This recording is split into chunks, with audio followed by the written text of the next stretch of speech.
Good morning, good afternoon, good evening. On your screen is Ian Douglas Smith, the Prime Minister of Rhodesia. Those of us who are old enough to remember him will always remember him as a white racist. And one of the things that many of us would remember him for is his contempt for the blacks. Here is an individual who really did not think blacks were capable of governing themselves. In 1975, he made the following prediction, which many people have associated with him ever since. If blacks are to rule themselves, people in towns will walk on sewage until they believe it's normal. All the gains from colonialization will vanish. Infrastructure will collapse. Roads will be impassable. Trains will kill people until they are abandoned as an unsafe mode of transport. Hospitals will be closed. Farms will be grabbed and nothing to feed the nation. He said this in November 1975. I think many people, many blacks at least at the time, dismissed his remarks as just the rantings of a racist. But now, with hindsight, one has got to ask, was Ian Smith right? Benjamin. Good day to you all. It's sad that we have managed to prove him right, and not only right, but to the letter. Everything he is described in that short paragraph, we have achieved tenfold, 100-fold. We are living it day by day. We are living it. We know, the NRZ has closed. Go in, it used to be in the locations where you would find, a sewage flowing. Now it's in towns. It's in, the low density suburbs. It's everywhere. The drainages are all clogged. They're silted up. It's we proved him right. We are incapable of ruling ourselves. And we may put all. I put my blame on the ruling, the ruling elite, just from independence, till today. They don't see anything wrong in whatever they are doing. They are working towards bigger things, Vision 2030. How do you get to Vision 2030 when everything is so amiss? We are supposed, they're saying we are growing as an economy, we are growing as a country. Yet if you look from where we came back, 1979, 1980, surely you would wish to go back to say, no. Wait a moment. There's a possibility that, colonization was better than how we are living now. Thanks to these here thugs called, and this institution called Zanu PF, who sincerely believe that they have the right to rule and they alone.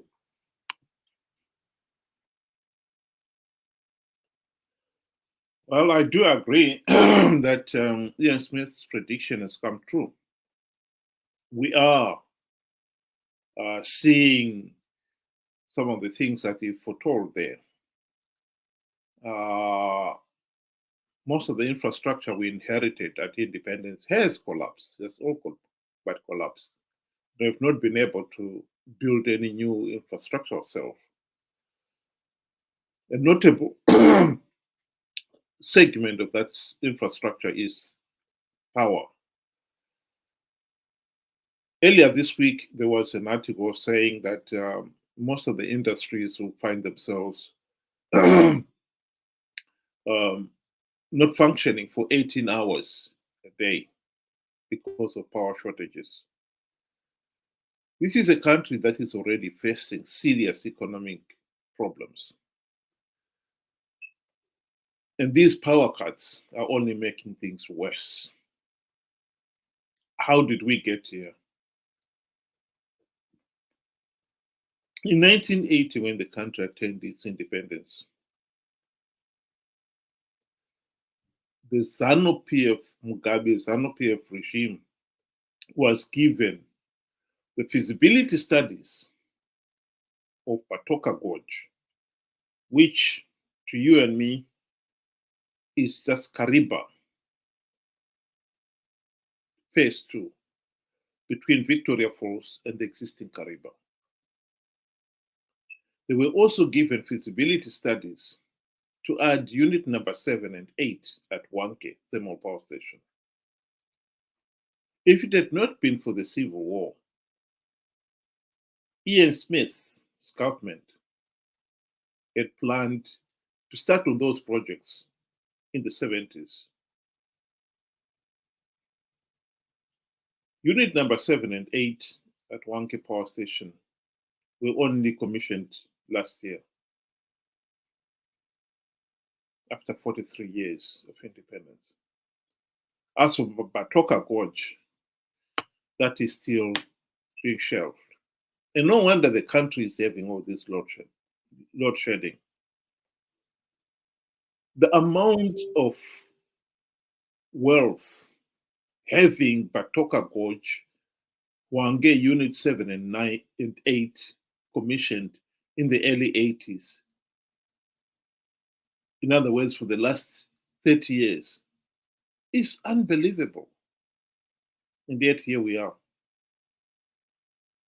We didn't have it. We didn't have those units in. And so Ian Smith was right that the benefits we had amassed at independence, we handed over at independence, we've lost them. Zimbabwe is a failed state. And I think one of the things that probably Ian Smith should have said, and maybe that helped him make that prediction, is that we have got a problem as a people to admit things to ourselves. And this is a fundamental problem. If you cannot even admit something yourself, that we are going wrong, how are you going to put it right?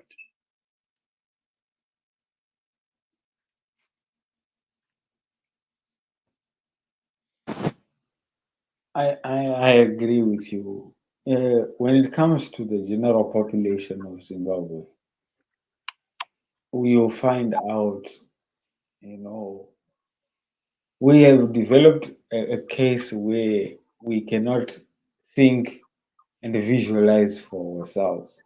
I mean, some do not see anything wrong. They are busy singing, 2030. We are moving forward from this life that we are living in. For them, it's a normal life. We are going into, first. No, it's like moving into first or business class. Yet everything in the background shows otherwise. You are going through a situation, or a prerequisite that that doesn't point in that direction of Vision 2030, upper middle income economy. It does not show.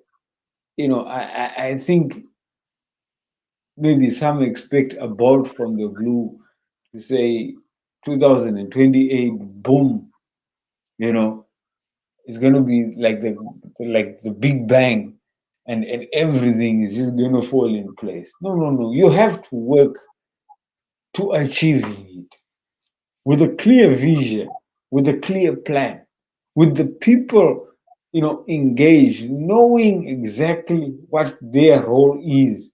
It's not a government role to get us there. Everybody has a part to play. But do you, and I know, I don't think so. Does Zanu PF know their role to attaining this? I don't think so. So I think, we are yes men. You know, we're divided right down the middle. It's either you are with Zanu PF or you are with Nelson Chamisa in particular. Whatever these two heads say goes. No questions asked. You find out that the two groups will argue to say, the Nelson Chamisa clan will say, "Vanezano abafungi." People that belong to Zanu PF are incapable of thinking. But exactly the same can be said, with opposition. Now, I was just reading today, on Monday, there was a speech that was said by Chamisa. He just greeted and said to people, "Happy New Month." And the editor of the paper, the paper that I was reading it, he said that what he just said is a beacon of hope. I was like, what is this guy smoking? You cannot be like that. You need substance. So this is why I'm saying, the people have played a very, very big part in just habitually following their leaders. No questions asked, no need for directions. We are just going to, go with wherever you take us, we will gladly follow, even if it's in the wrong direction. So I think, us as Zimbabweans ourselves, we are partly to blame for this mess that we find ourselves in, because of our failure to have our own visions, to have our own minds, our own thinking caps, to think for ourselves, to question, say, no, no, no, no. This is not, what we signed up for in the very beginning. We need A, B, C, D. Why are you taking us through this? That, I think, is where we have lacked, and we the politicians have capitalized on. I would like to take it further back. I've got a video clip here of what the Greeks identified as the three main groups of people in any society. Let's just listen to this video clip. That there are always three kinds of people in any given society. This threefold distinction has been noted and made by notable sociologists and public intellectuals. But this threefold distinction of the three kinds of people, it was first identified and first stated by the supporters and founders of democracy in ancient Greece. For the Greek people, the people who in many ways gave us the modern civilized world. For the Greek people, the first kind of people in any given society are the idiots. For the Greeks, the idiot is not necessarily someone who is mentally deficient. Rather, for ancient Greek people, the idiot, they said, is someone who is a totally private person, a totally self-centered person, and a totally selfish person. They called him the idiot. The idiot, he is always out for his personal gain and his personal interests. He does not have a public philosophy. He has no knowledge, no skill, no character, and no virtues to be able to live and to be able to contribute in a flourishing society and community. He's all out for his personal pleasures and for his personal treasures. And the Greeks said that the idiot was just an upgraded barbarian. The first kind of person, the idiot. But the Greeks also said that there is a second kind of people in any given society. And the Greeks called these people the tribes people. When we say tribes people, we don't necessarily mean the fact of belonging to a certain tribe, which is a good thing. But when they use the word tribes people, the Greeks meant a tribal and a tribalistic mentality. And the Greeks said that tribes people are those people who are not able to think beyond their small tribe or their small groups. For tribes people, their primary allegiance, their only allegiance, and their ultimate allegiance is to their tribe. Their tribe is their God, and their religion is tribalism. And tribes people, the Greeks said, are always afraid of things that are different, that are a little alien to them. They are always suspicious and fearful. And they always dealt with different people and difficult situations with intimidation, with force, and with violence. And the Greeks also said that the ideal person for tribes people is the warrior, because tribes people are a war-making people. Their ideal is the warrior. But it was not so for the Greeks. For the Greeks, there was another kind of people, another kind of a person, and that was the ideal person. And the Greeks called this ideal person the citizen. The citizen. And here when we use the word citizen, we are not talking about legal status or political status. We are talking about the idea and the ideal of citizenship. And who is the citizen? The citizen, according to the Greeks, is someone who has the skills and the knowledge to live a public life, who is able to live a life of civility. The citizen recognizes that he or she is a member of a commonwealth and thus strives for the common good. That is the citizen. The citizen, yes, he or she knows his or her rights in a society, but he or she also knows his or her responsibilities to society.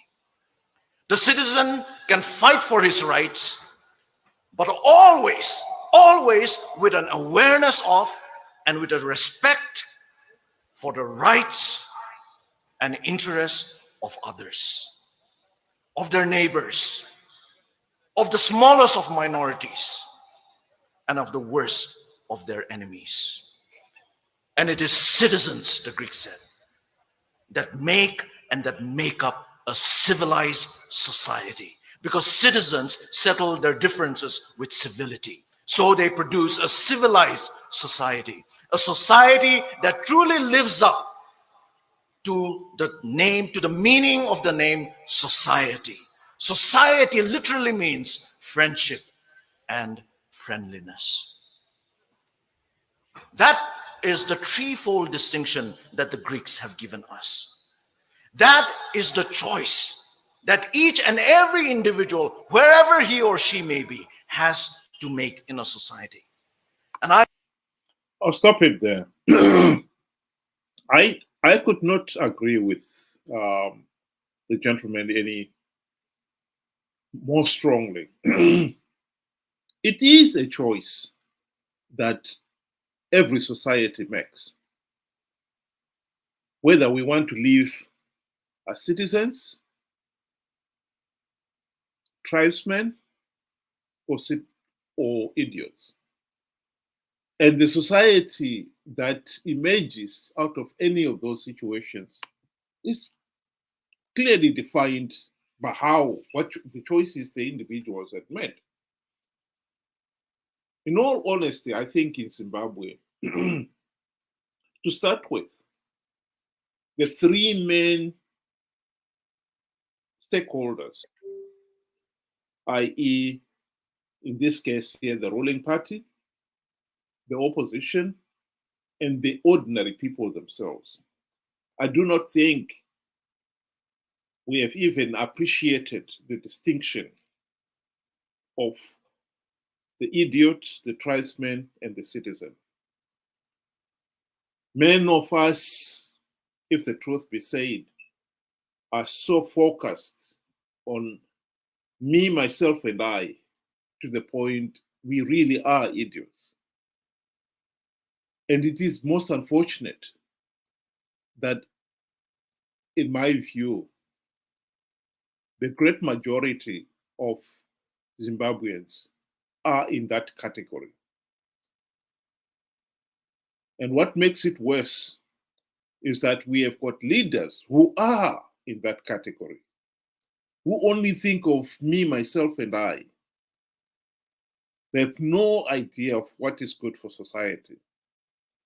When you look at a leader like Mnangagwa, when you look at the rampant corruption that is sweeping the country, that's when you realize we are in serious trouble.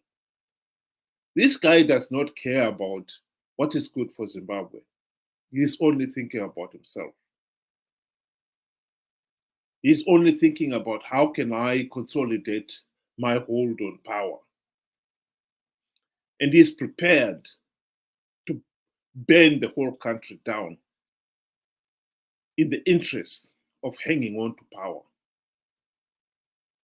There is no doubt that Zimbabwe's institutions, state institutions, have all been corrupted to the point where they are nothing more than departments of Zanu PF. ZEC, the judiciary, the police, the army, the CIO, they are all serving to promote and to keep Zanu PF in power. That is now their primary purpose. Law and order, what law and order? When you've got the police disrupting the opposition rally for no other reason other than the opposition is not allowed to rule. The other day we heard statements from the commander of the army saying that Zanu PF will rule until the donkeys have horns. Here is an individual who clearly has no idea of the essence of democracy, free, fair, and credible elections. If Zanu PF was to rule forever, nobody will object as long as they are doing so after winning the majority of the votes in a free, fair, and credible election. He clearly knew he had no intention of having free, fair, and credible elections. He was talking of command voting. The people would be coerced to vote for Zanu PF. That wasn't really what the fight for independence was about, was it? E.A. Smith, therefore's prediction was right.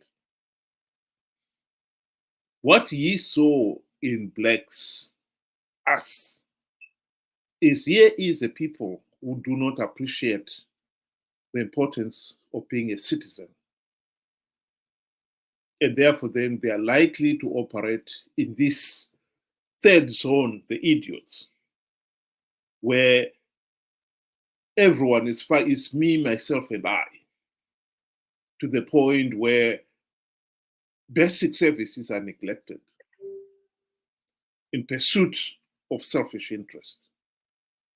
Hospitals, even the big hospitals like Parenyatwa, are in a sorry state.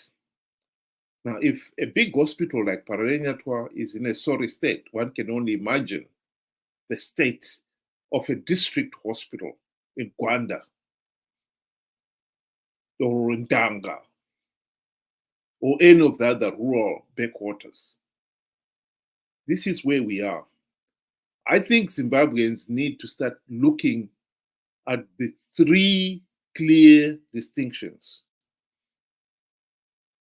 with a view of being objective and how can we move from becoming the idiots to tribesmen and then to becoming citizens. And the same applies to our election of leaders. We should not be electing leaders because they bought us some chicken and chips. We should be voting for leaders who have got the qualities of looking at the bigger picture, the citizen. And until we get there, I really don't see how the country is ever going to move. I agree with you totally there. To say it seems daunting, when you listen to this gentleman say, call it, it's like he can see, the different groups of people that are there and what majority group we have in Zimbabwe. We are being surrounded with selfish, self-serving, individuals, people with lack of, of substance. Whatever they utter is of a very little wealth, of knowledge. This is what we are and what we have enabled ourselves, where we find an idiot leading majority of idiots. No offense, it's like he said, it's not a swearing word, it's just how to classify the groups. We have a majority of idiots in Zimbabwe, where blind loyalty has taken over. It's as if we have given away the freedom to think for ourselves. We have sold ourselves into mental slavery. Yes, sir. Whatever you say, sir, we will gladly do. And now democracy will never exist in such an environment. Because democracy, one of the prerequisites or the fundamentals of democracy is a well-informed and, knowledgeable, society, knowledgeable citizen. And when you actually just look around and see the developments that are happening in Zimbabwe, I feel sorry. I feel sorry when I measure up to what this gentleman is saying. It's going to be a very, very, very daunting task to get Zimbabwe to be a full functioning democracy. It's going to be a democracy. But I didn't, I did not say it is impossible, but it's going to be very, very challenging. First of all, before we start wanting to get rid of Zanu PF and showing that the opposition and Zanu PF are working together, we first have to change the mentality of our brothers and sisters back home, you know, we have to give them back their own right to think.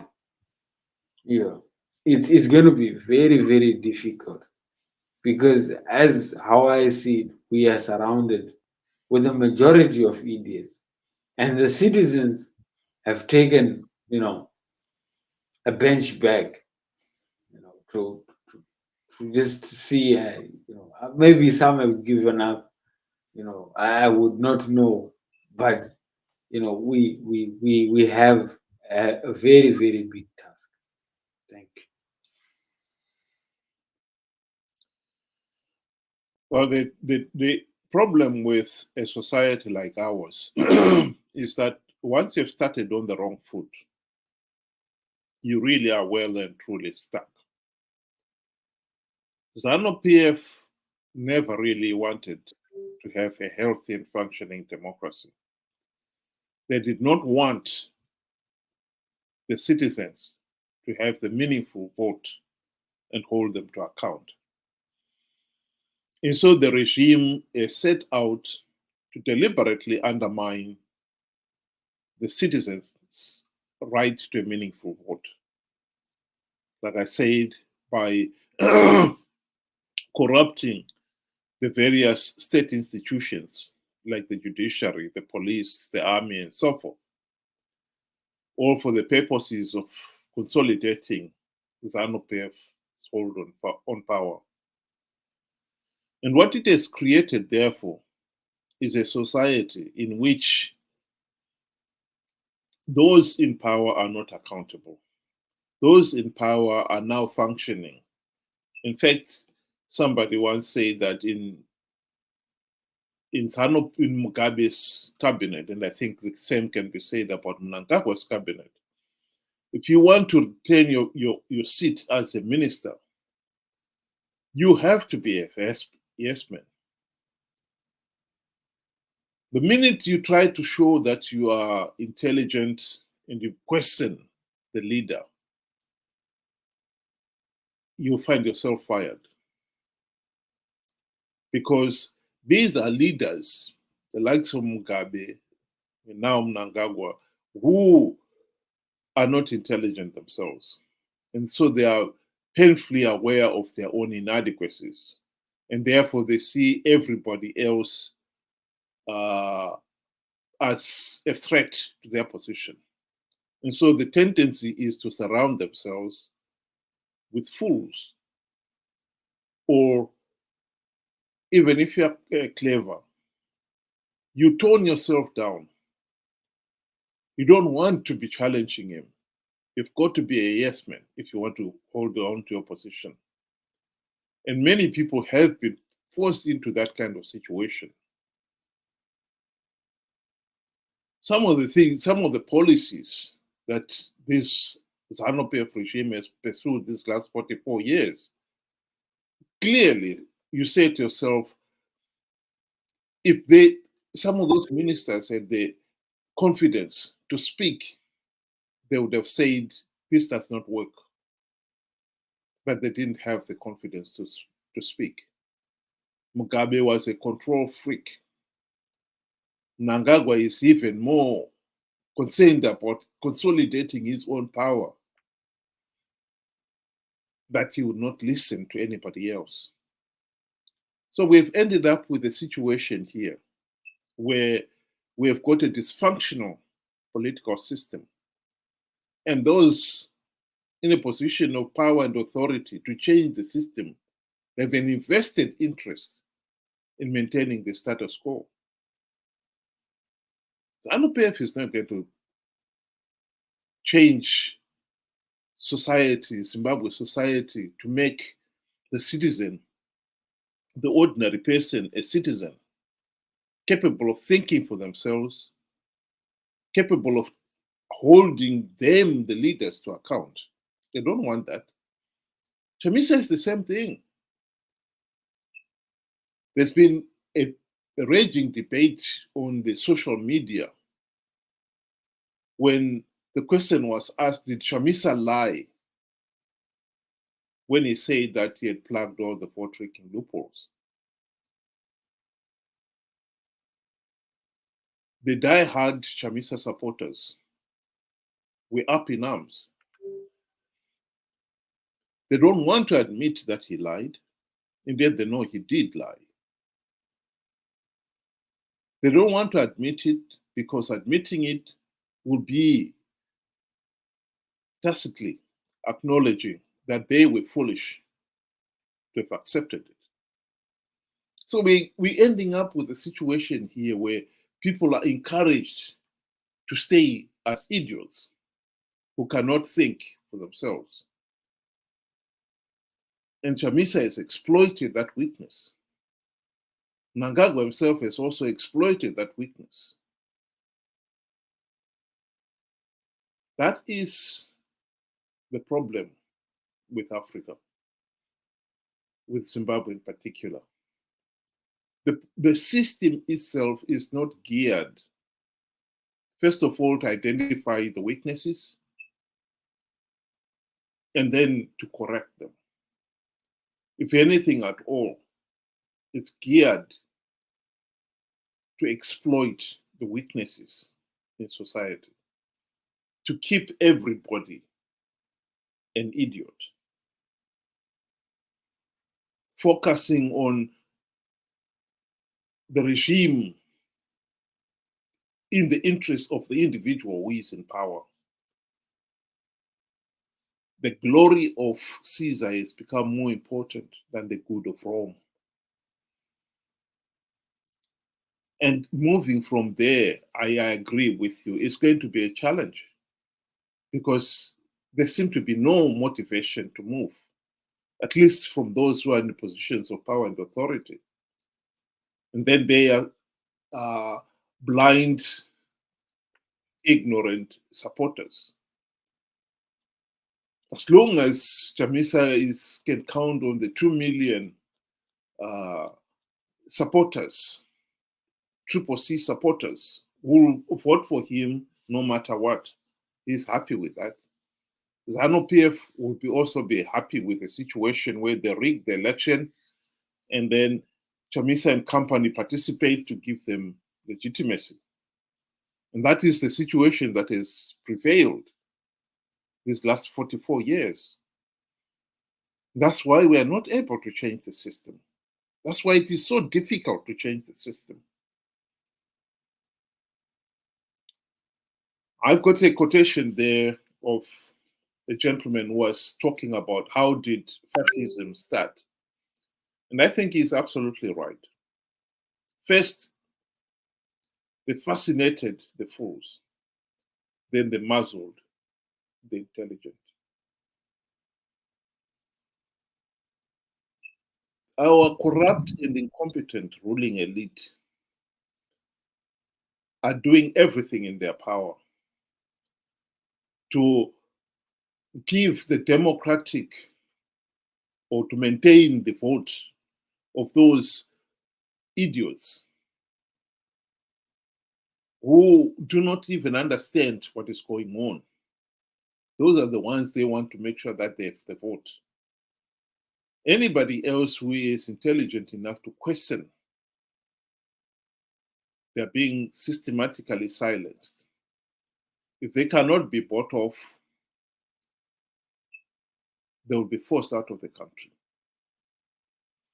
So we've got a regime both on the ruling party and the opposition with an invested interest in maintaining the status quo. So I agree with you, it's going to be very difficult to end this situation. I don't know whether you want to give your closing remarks there, Ben, and then we'll stop. Yes, so in closing, our inability to think for ourselves has given us leaders that are unaccountable, that, they cannot step up to the plate. They can just do anything they want and get away with it. if our biggest issue in Zimbabwe currently, yes, we have Zanu PF that is oppressive. Yes, we have, an opposition that is in disarray. But the biggest problem is you and I, blind loyalty. Chamisa Chete Chete, pamberi neZanu PF, Chete Chete. That kind of mentality is the main driver to our failed state. We have given that authority to our leaders to an extent that now they look like gods. They never do no wrong. If they do wrong, we will viciously defend them, such that we are prepared to fight amongst ourselves just to keep them in a pure state. So we have given away our right to demand for more, to want more. And now we have subjected ourselves to the slavery of worshiping them and following them each and every step of the way, no matter how foolish sometimes some of the some of the decisions are. So I think personally, our journey towards democracy has to start between you and I. Our ability to think for ourselves, our ability to change ourselves into citizens will be one of the key ingredients to attaining free, fair, and credible, elections, a true free Zimbabwe, one where you and I will enjoy the fruits of the land and peace of mind. So I urge everybody to start to think for themselves. If we cannot do that, let's just kiss away this dream. It's a pipeline dream, because there is no way democracy can exist amongst idiots. It's impossible. It's very, very impossible. Thank you. Thank you very much, Ben. And to the listeners, thank you very much for joining us tonight. I hope you'll be able to join us again tomorrow. Thank you and good night.